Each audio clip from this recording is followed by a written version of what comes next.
So here we have today this Motorola Z mobile phone. Now Motorola is now owned by Lenovo, so it's not quite the same Motorola that I knew growing up in the late 90s, and maybe you guys at home are aware of all the different Motorolas that were quite iconic back then. Now they've released this Moto Z, and now it's a modular phone. What that means is you can attach lots of different accessories, one of which is quite interesting is a projector that you can actually attach onto the device and project a film wherever you are. Now these are optional extras. Unfortunately I did not receive them with this mobile phone to review. Unfortunately I would have liked to have seen that projector in action, but there we go. It was a DLP projector as well, not the best resolution, but you know, it could have been quite interesting. It was quite expensive, I think, actually.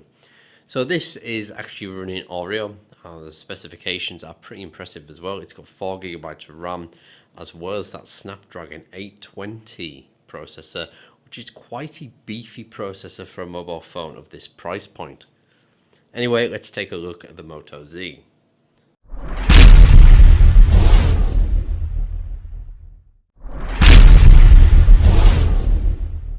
So when we turn the phone on, we are greeted with a bit of nostalgia, and it takes me back to when I was a child. Now when we go to the actual launcher, it's just a standard launcher. It's a bit modified here and there. It's got some of its own applications, but mostly it is bloatware free. Now first thing you'll notice is that the screen looks relatively large, but the actual screen display doesn't take up that much really. It's quite a bit smaller than say the Xiaomi Redmi S2, which is about the same price point, which is unfortunate really because it does make the screen quite small.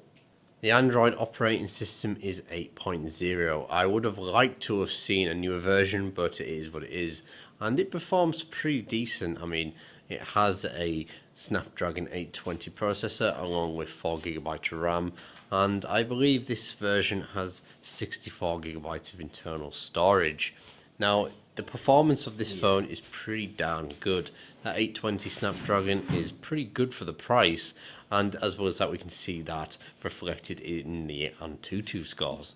The actual performance of this device really does reflect the Antutu bench score. That 820 Snapdragon processor makes this phone really fluid, nice and fast, apps load up quickly, game performance is perfect, no complaints at all about this performance of this device. You know, for the price as well, it's brilliant, it really is.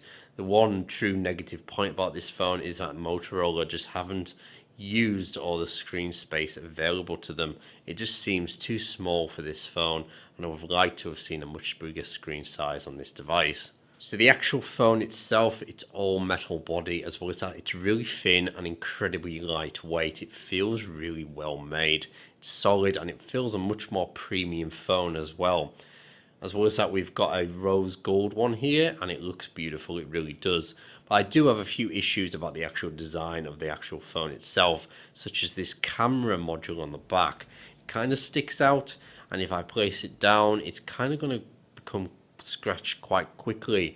It's going to get nipped and scratched on anything I put it down on. Big issue there, I think. But apart from that, yeah, it's a really nice device. If you're going to go for something like this, just be aware that the actual case that it comes with is a bit crap. It just comes with like this plastic strip that sticks around of it. I was expecting that to like kind of prop it up a bit to protect the actual, you know, the camera sticking out, but it doesn't do that at all. So if you're going for this Moto Z, make sure you get yourself a decent case for this device. Of course, we have cameras on the front and the back, and on the back camera we have the option to have a slow-mo function. Now it's not anywhere near as good as say Samsung or Apple in terms of its abilities, but it's just a bit of fun and it certainly works quite well. Now on the front here we also have that camera and we have the light function as well, but on the bottom here we have this fingerprint scanner, and again it's just taking up so much room on this front of this phone. It doesn't need to be that big. I would have liked to have seen it even on the back of the phone, you know, out the way to make room for more screen space. So the phone is equipped for 4G LTE, as well as that it's unlocked for worldwide use. I would recommend you check the bandwidths in the actual description of the phone to make sure it's compatible with your country, but the aim of this is so it can be used pretty much anywhere.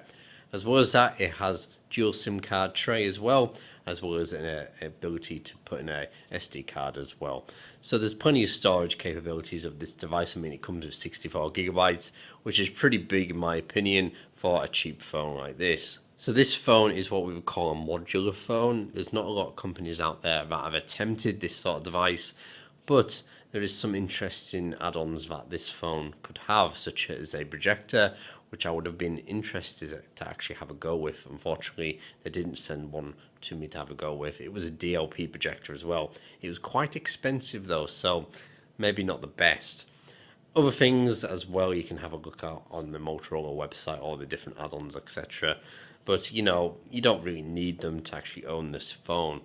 But anyway, my opinion of this phone is pretty darn positive. You know, for the price, you really can't complain.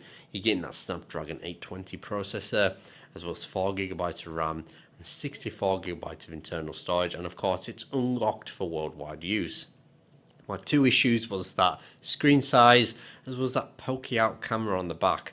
Not too sure about that. I'm sure it's going to get damaged at some point. So yeah, just make sure you get yourself a pretty decent case for the device to protect that camera.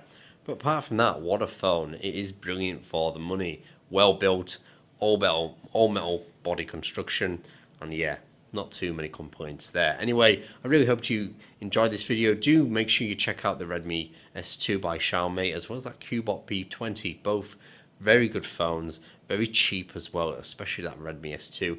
My wife is using that at the moment, and I tell you what, it's a great piece of kit. Anyway, thanks again for watching. My name's Matthew. Don't forget to check out the website, MXQproject.com, Twitter, and of course our Facebook group. So thanks again. Don't forget to like and subscribe as well. We shall see you very soon.